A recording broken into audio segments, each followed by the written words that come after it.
everybody, my name is Mars. You can call me MG if you would like, and today I have for you an original tag. I haven't done one in so long. I've done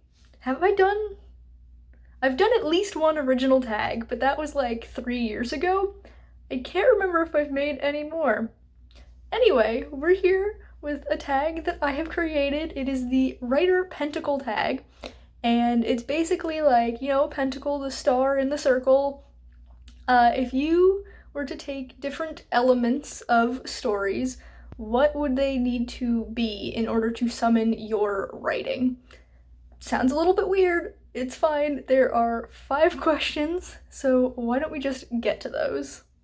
The first question is for the element of earth, and that is a theme that is throughout not all but most of your writing if you have one. And for me, that is grief. I don't know why, but 9 times out of 10, I'll be writing something and I'll look back over it and I'll be like, damn it, this is about grief again, isn't it? It's just something that pops up in my writing and it's something that I love to explore. It's something I love to read about. I don't know what it is. It's just something that I really like, in writing at least. Question number 2 is for the element of air, and that is, what is a writing habit that you have? And for me, it's rapidly switching between writing and other tasks, usually reading, but it could be other things like cleaning. I don't know what it is, I just feel like I work best when it's for short bursts of time, and then I can switch to a different task for a little bit and focus really hard on that, and then switch back to my original task, in this case writing. I don't know what my brain does, but for some reason that's how I get the most words, how I get the best words, in my opinion. It's just what works for me. Question number 3 is for the element of water, and that is a motif or symbol or some sort of element that you have throughout your writing. And for me, that's curses.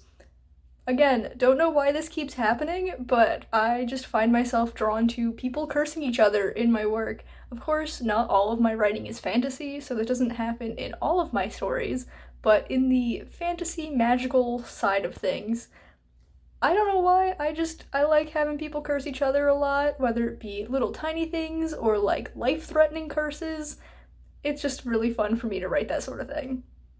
Question number 4 is for the element of fire, and that is a trope that appears in your writing over and over again, and for me this is definitely sibling relationships, which I know isn't really a trope in itself. There's so many different types of sibling tropes, but I'm gonna consider this answered anyway.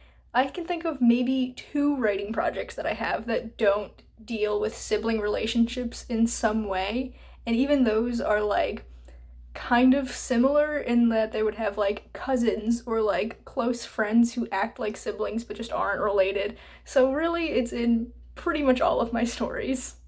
And question 5, which is for the element of spirit, energy, ether, whatever you want to call it. This is the bonus question. What's like a little flourish or something that isn't answered by the other questions that just has to do with your writing? And for me, I'm going to say that I like to title things after other things. So like song titles or quotes from stories, things like that. I am kind of bad at coming up with titles, but for some reason I am just attached to the idea of like referencing other things with my titles, and it's just something that I do in a lot of my stories. So like Revelry in the Dark, for example, the book that I published earlier this year is a quote from My Hero Academia, which isn't something that I even like read anymore. I stopped reading, I think, at volume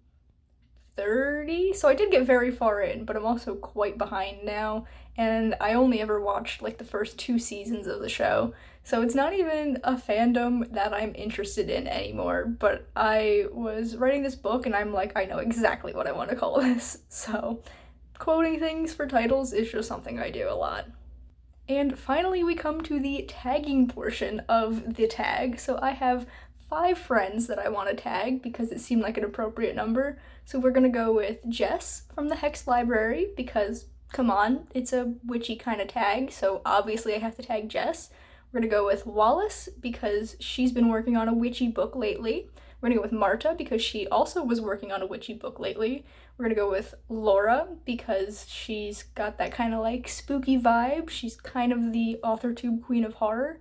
And we're gonna go with Becca C. Smith because I really like Becca's content and I think she's a really cool person and I needed a fifth person, so I'm like, you know what? Let's tag Becca. And that brings us to the end of this video. If you've enjoyed it, please be sure to give it a big thumbs up. You can subscribe to my channel for more content, and that way I'll see you guys in the next one.